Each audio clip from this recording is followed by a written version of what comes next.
नमस्कार सभी विद्यार्थियों को। मैं राकेश जांगिड़ आपका हार्दिक अभिनंदन करता हूं, स्वागत करता हूं। प्रिय विद्यार्थियों, जैसा कि सभी को विदित है कि राजस्थान सब इंस्पेक्टर जो एसआई की भर्ती है उसका विज्ञापन है वो जारी हो चुका है, जिसकी विज्ञापन की जो तिथि है वो 9 फरवरी 2021 से लेकर के है और 10 मार्च 2021 रात्रि 12 बजे तक है रहेगी है। तो बहुत से विद्यार्थियों के लिए बहुत से प्रश्न भी आ रहे थे कि सर इसके सिलेबस को लेकर के है, किस प्रकार से हम तैयारी की शुरुआत करें हैं, कौन से हम गाइड पढ़ें, कौन से ऑथेंटिक वगैरह पढ़ें। तो इन चीज़ों का जो समाधान है मैंने इस वीडियो के माध्यम से किया है।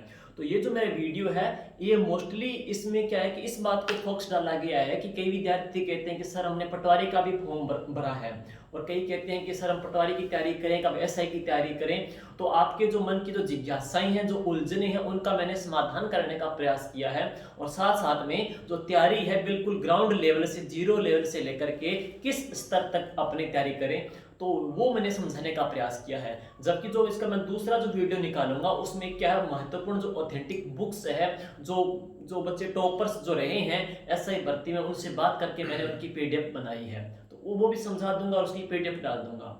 और अभी जो मेरा जो टेलीग्राम चैनल है जीके विद राकेश जांगिड़, इसमें मैंने जो पीछे का जो सिलेबस था एसआई भर्ती का उसको अंग्रेजी में भी और हिंदी में भी है ट्रांसलेट करके डाल दिया है। तो आप मेरे टेलीग्राम चैनल से उसको देख सकते हो, जिसका लिंक है मैं अपनी इस वीडियो के डिस्क्रिप्शन में डाल दूंगा। तो दोस्तों चलिए हम शुरुआत करते हैं। सबसे पहले जो एसआई की भर्ती है उसको लेकर के है, तो दो कुछ बातें अपने कहेंगे कि सबसे बेहतर रंग की तलाश थी महफिल में, कि सबसे बेहतर रंग की तलाश थी महफिल में और हमने खाकी बता के समा बांध दिया। हाँ दोस्तों, कुछ खाकी का रुतबा जो रोब है वो इसी ही प्रकार का है। आमजन में विश्वास, अपराधियों में डर है, इसी प्रकार की जज्बा और जोश के साथ है कुछ बच्चे मन में खाकी का सपना पाले इसी भर्ती का इंतजार कर रहे थे है। तो हो सकता है आपके सपनों को पंख लग जाएं, उम्मीदें आपकी जग जाएं। तो किस तरीके से आप तैयारी की शुरुआत करें वो मैं यहाँ पे आपको बतला रहा हूँ। दोस्तों 2 स्टार लगवाने हैं, खाकी पहनना है और एसआई का पद पाना है, ग्रेड 4200 की पानी है, तो आपको इसके लिए बहुत ज़्यादा मेहनत करनी पड़ेगी। और किस प्रकार मेहनत करें तो सुनिए। सबसे पहले बच्चे कहते हैं कि सर हम किसकी तैयारी करें। पहला जो मेरा क्वेश्चन मैंने यहाँ पे दे रहा हूँ कि निर्णय लें कि आखिर तैयारी कौन सी करनी है। कि बहुत से बच्चे इस गफलत में होते हैं कि मैं पटवारी की तैयारी करूं या ग्राम सेवक की तैयारी करूं या एसआई की तैयारी करूं। तो पहला आपका जो क्वेश्चन है अपने अंतर मन से पूछिएगा कि मैं तैयारी किसकी करूं है। तो उसके लिए आप अपने मन से पूछे कि जैसे आप पटवारी की तैयारी कर रहे हैं, एसआई की तैयारी कर रहे हैं या पुलिस की तैयारी कर रहे हैं, तो आपका मेन मन का जो जज्बा है, जो जोश है, वो किस एग्जाम के प्रति है। दूसरी बात है जैसे कि एसआई की भर्ती है या पटवारी की भर्ती है, तो आप है खुद की योग्यता को भी देखें कि मैं कौन कौन से सब्जेक्ट है वो हैंडल कर सकता हूं, कौन से सब्जेक्ट है मैं हैंडल नहीं कर सकता। जैसे कि मैं बात करूं कि अब एसआई की भर्ती है या पटवारी की भर्ती है, तो दोनों में काफी परिवर्तन है। बहुत से टॉपिक है वो दोनों में कॉमन भी है, लेकिन कई टॉपिक ऐसे हैं दोनों में थोड़े से डिफरेंट भी है। तो आप लोग पहले इस बात का निर्धारण कर ले कि मैं कौन कौन से टॉपिक को मैं होल्ड कर सकता हूं। दूसरी बात ये सोच ले कि आपकी मन की इंटेंशन है, आपकी जो इच्छा शक्ति है वो कौन सी जॉब के प्रति है, और जिस काम को आप करने में सक्षम हो ना आप उसे ही चुनिए। ऐसा ना हो कि किसी और ने कह दिया कि एसआई की करनी है तो एसआई करने बैठ गए, किसी ने बोला पटवार की करनी है तो पटवारी करने बैठ गए हैं। तो जो आपका मन का जो लक्ष्य है, परम लक्ष्य है, उसी को लेकर के आप आगे चलिएगा है। और अब आगे बात करूं मैं कि दूसरा जो क्वेश्चन है वो बच्चे करते हैं कि सर दो दो भर्तियां हैं, तीन तीन भर्तियां आ गई है, जैसे रीट की भर्ती भी आ चुकी है, पटवार की भर्ती भी आ चुकी है, ग्राम सेवक की भर्ती भी आ चुकी है या एलडीसी की भी है। तो इनमें से हम तैयारी किसकी करें हैं, तो 2 भर्ती या 3 भर्ती में से हम आखिर किसको चुने। तो इसमें है मैं बताना चाहूंगा कि जो पटवार का सिलेबस तो आपने पहले देख ही लिया है। अब जो एसआई का सिलेबस, हालांकि एसआई का नया सिलेबस अभी आया नहीं है, लेकिन पूर्ववर्ती जो पीछे का जो सिलेबस है वो आप देख लीजिए। उस सिलेबस का प्रिंट आउट निकालिएगा और उस सिलेबस को और पटवार के सिलेबस को दोनों को रख करके और कंपेयर कीजिएगा कि कौन कौन से ऐसे टॉपिक हैं जो दोनों में कॉमन आ रहे हैं। तो दोनों में जो कॉमन आ रहे हैं वो टॉपिक आप अलग छांट के कर लीजिएगा। कौन से टॉपिक है जो अलग हैं, जो मतलब पटवार में मतलब अपने कहेंगे कि एसआई में वो टॉपिक नहीं है, तो उनको आप अलग कर लीजिएगा। अब मैं बात करें कि तैयारी किसकी करें। देखो अभी एसआई के फॉर्म तो अभी 9 फरवरी से स्टार्ट हैं, जो कि 10 मार्च तक चलेंगे हैं। और हालांकि पटवार की तो एग्जाम डेट की तो आ भी गई थी और एडमिट कार्ड भी आने वाले थे, तब भर्ती थोड़े से है वो स्थगित हो गए थे, इसके एडमिट कार्ड हैं। तो पहले जो जिसके फॉर्म भरे जा चुके हैं, जिसके अभी सिर के ऊपर एग्जाम होने के पूरे चांस हैं, तो आप पहले उसको चुनिएगा। और जो कॉमन टॉपिक है, जैसे कि पटवार निकल जाएगा, पटवार निकलने के पश्चात है आप है एसआई के प्रति आप लग जाइएगा। लेकिन जो कॉमन टॉपिक है उनको आप अभी से ही पढ़ना शुरुआत कर दीजिएगा। जिसके पहले फॉर्म भरे जा चुके हैं उसको आप पहले चुनिएगा, उसके पश्चात है आगे का लक्ष्य धारण कीजिएगा है। और एक बात और आपको बताना चाहूं कि अभी पीछे की भर्ती के अंतर्गत भी है काफी ऐसे बच्चे हैं जो पहले पटवारी थे या पहले कोई राजस्थान पुलिस में थे या किसी और जॉब में थे और उन्होंने बाद में एसआई का पद भी पाया है। तो पहले जो आपकी भर्ती आई हुई है उसी को आप एक बार लक्ष्य तक अंजाम तक पहुंचाइएगा। और हो सकता है एसआई का पेपर अभी एग्जाम डेट क्लियर हुई नहीं है, हो सकता है दिवाली के बाद हो या अगले साल हो, वो कह नहीं सकते। लेकिन पटवार का एग्जाम दोस्तों आगे आप देख सकते हो अप्रैल मई जून इन 3 महीनों में पटवार का एग्जाम हो जाएगा, बिल्कुल है। तो पहले आप उसको ले लीजिएगा। अगला अपना बात करें कि जो बच्चे कहते हैं पाठ्यक्रम को किस प्रकार निर्धारण करें, तो इसको मैंने चुना है कि जो आपका जो एसआई का जो सिलेबस है, जिसका मेन एसआई का टारगेट है, वो एसआई की सिलेबस है, जो पुराना सिलेबस है उसको प्रिंट आउट आज ही करवाइएगा।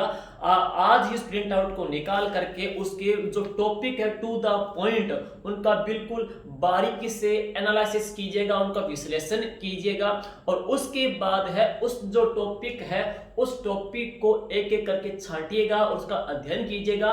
और जो बच्चा विद्यार्थी है जो पिछली भर्ती में सिलेक्ट हो गया था, जिसने एसआई का में अच्छी रैंक पाई है, तो उससे आप उससे डिस्कस ले सकते हो, अपने शिक्षकों से भी आप मदद ले सकते हो कि मैं किस प्रकार इस टॉपिक की तैयारी करूं, टॉपिक कहां से उठाऊं, तो इससे आपको बहुत ज्यादा मदद मिलेगी है। तो पहले आप इसका प्रिंट आउट निकालिएगा, टॉपिक को समझिए कि कौन कौन से टॉपिक हैं, और अपने जो अनुभवी जो आपके शिक्षक हैं या जो सफल विद्यार्थी हैं उनसे आप राय लीजिएगा कि वो उन्होंने किस प्रकार से तैयारी की थी। जैसे कि टॉपिक आ गया, मान के चलो संचार प्रौद्योगिकी टॉपिक है, तो उन्होंने कहां से टॉपिक पढ़ा था, किस लेवल के क्वेश्चन आ सकते हैं, वो भी आप देखिएगा।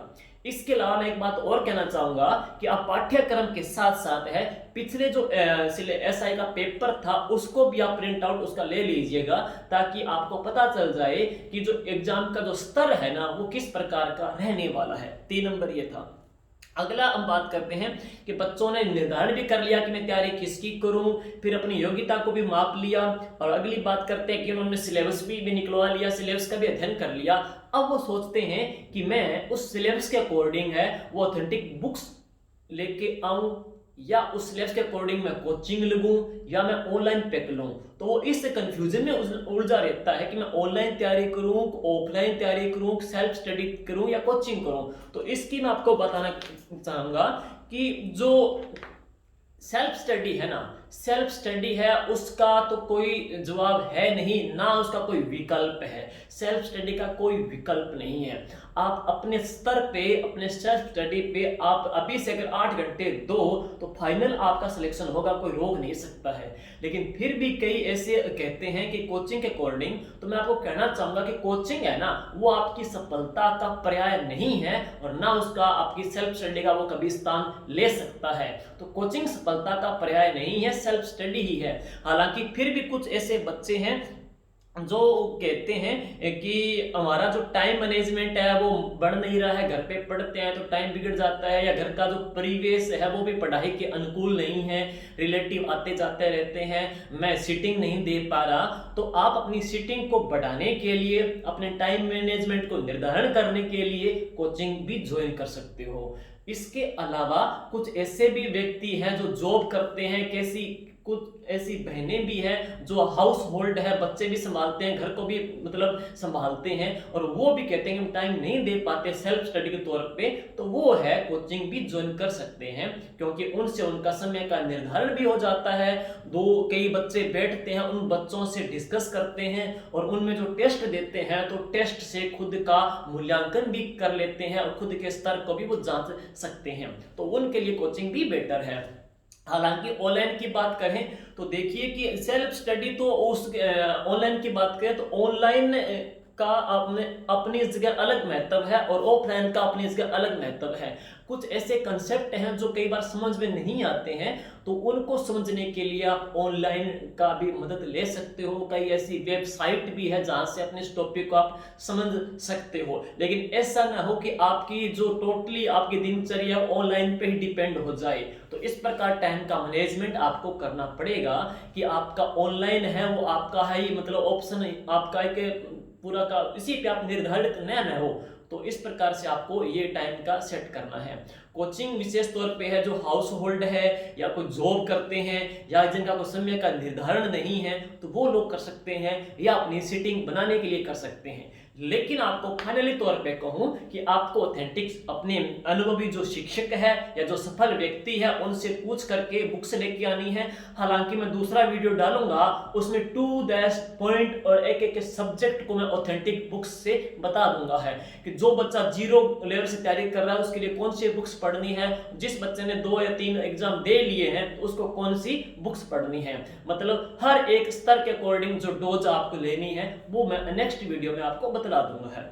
तो आगे देखते हैं कि अगला जो है, कुछ बच्चे कहते हैं कि सर हमने चलो बुक्स भी ले आए हैं, अब हमने पाठ्यक्रम निकाल लिया है, पाठ्यक्रम के अकॉर्डिंग बुक्स ले आए हैं और बुक्स कौन सी लानी है वो अपने सफल व्यक्ति से पूछ सकते हो या मैं नेक्स्ट वीडियो में डाल दूंगा है। लेकिन आप कहते हैं कि बुक्स ले आए हैं, उसको शुरुआत कैसे करें हैं, जैसे उसकी शुरुआत कैसे करें। जैसे कि मैं आपको बताना चाहूंगा छोटे स्तर पे, जैसे कि भी भर्ती आ चुकी है तो 2-3 बुक्स ऐसी है जिसको आप आज से ही शुरू कर सकते हो। जैसे मैं हिंदी की बात कहूं तो हिंदी का बहुत बड़ा रोल है, और हिंदी के लिए जो बच्चा बिल्कुल ग्राउंड लेवल से 0 से तैयारी करेगा, बेस बनाना चाहता है, तो वो नवीन हिंदी व्याकरण की बुक्स है आज से ही शुरुआत कर सकता है। और जिस बच्चे को वोकेब अच्छी करनी है या थोड़ा डीप तक जाना है तो वो बच्चा है मानस की बुक पढ़ सकता है, राघव प्रकाश की बुक भी पढ़ सकता है। राघव प्रकाश की बुक भी और मानस की बुक भी बहुत ही शानदार है, अपने आप में अद्भुत बुक है।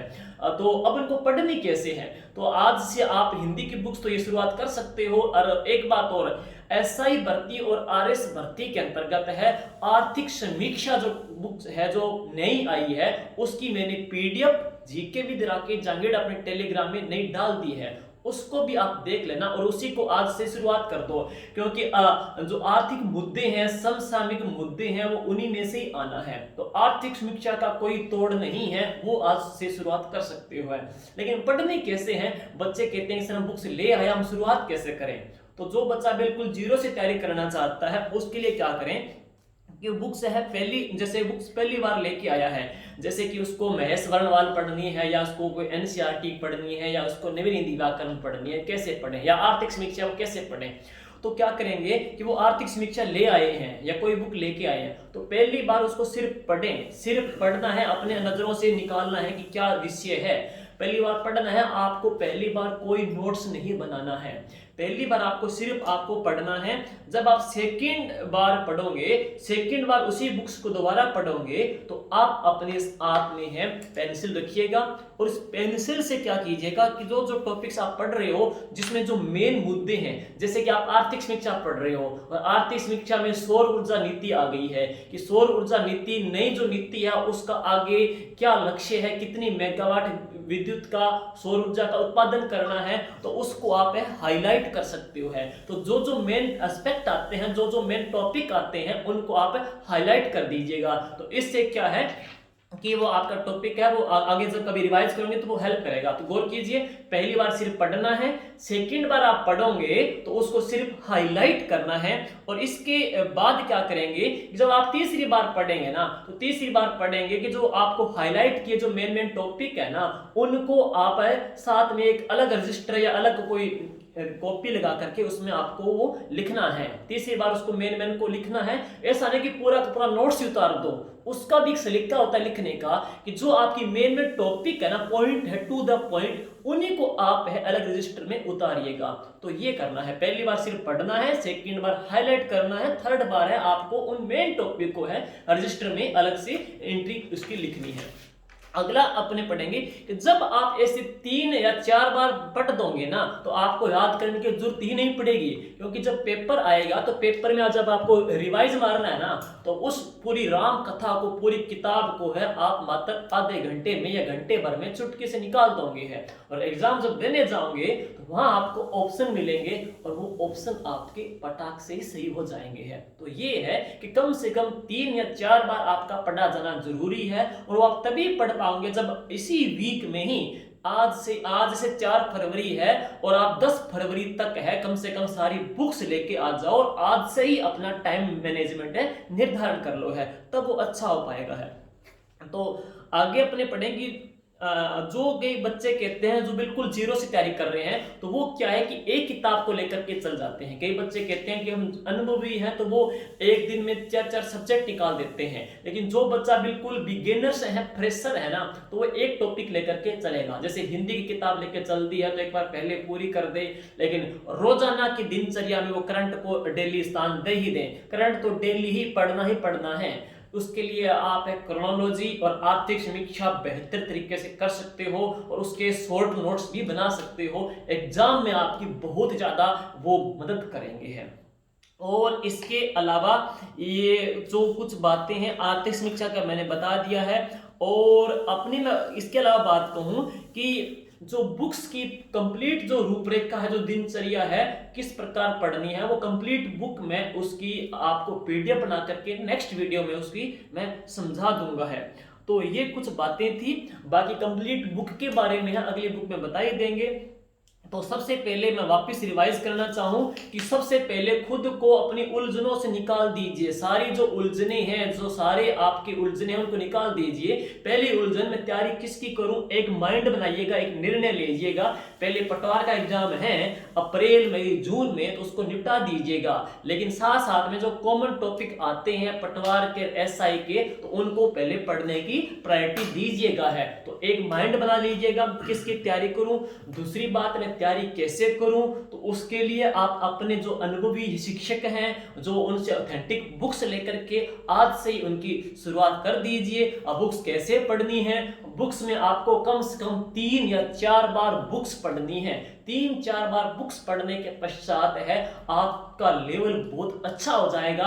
और इसका जब आप अभ्यास करना चाहो तो बहुत से ऐसे टेस्ट सीरीज वगैरह भी है, इसके अलावा कई इंस्टीट्यूट वगैरह भी है जो आपके उस लेवल का आपको मैटर देंगे, जिससे आप खुद का मूल्यांकन भी कर सकते हो है। तो तैयारी कैसे करनी है, कौन सी बुक पढ़नी है, किस प्रकार पढ़ना है, ऑनलाइन पढ़ना है, ऑफलाइन पढ़ना है, इसका निर्धारण है आप जल्दी से जल्दी कर लीजिए। ऐसा ना हो कि एग्जाम तक आप पूछते फिरो कि मैं ऑनलाइन पढ़ूं, ऑफलाइन पढ़ूं, कौन सी कोचिंग करूं, कौन सा पैक लूं, कौन सी बुक पढ़ूं। तो तमाम उलझने हैं वो 2-4 दिन में आप समाप्त कर दीजिए, बाद में टाइम नहीं मिलेगा। और ये भर्ती दोस्तों 5-5 साल में एक बार आती है। इतिहास में पहली बार हुआ है कि जब लगोलग भर्ती आ गई है, क्योंकि पीछे की भर्ती के जस्ट अभी उनको ज्वाइनिंग नहीं दी, अब इतनी बड़ी भर्ती 859 पद भर्ती के आ चुके हैं।